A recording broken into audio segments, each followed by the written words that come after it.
A 5-step process to cope with failure and bounce back. I was excited to start working with Robert, name changed, a fitness coach who would finally help me build the chiseled physique I had wanted to reach for so many years. He set up a workout plan for me and told me how I should structure my diet.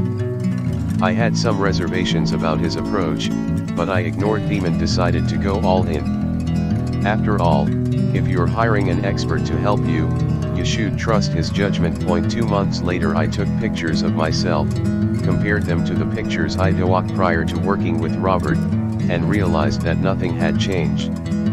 I had gained some weight, but my physique was the same, if not worse. Soon, I started hating my workouts.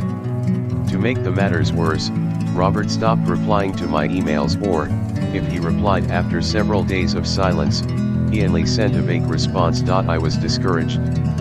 No matter how hard I tried to follow the traditional bodybuilding advice, it always worked against me. Yet again, I had wasted time and energy on something that didn't deliver the promised results. I was done with bodybuilding, and I was done with stupid bulking diets that only made me gain fat. Because of the greatly increased calorie intake recommended by Robert, I got used to eating copious amounts of food, and my weight crept up to alarming levels. It took me 3 months to stabilize my eating habits and return to the weight I had prior to working with Robert.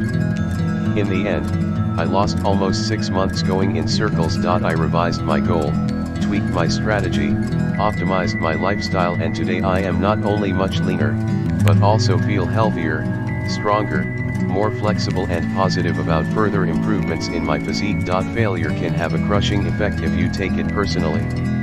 I hope that by now you no longer think of failure as a reason to give up. However, I know that it's hard to change your deeply held beliefs overnight. Maybe you're already discouraged and have a hard time bouncing back and trying again. In this part, I'll share with you the detailed step-by-step process of how to cope with failure.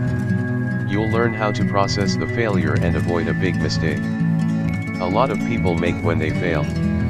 Then you'll learn how to regain confidence, bounce back, and resume working on your goal. This process addresses coping with failure, for which you were at least partly to blame. If you couldn't do anything to prevent a negative event from happening, please refer to the chapter in which I give advice about dealing with a failure you couldn't prevent.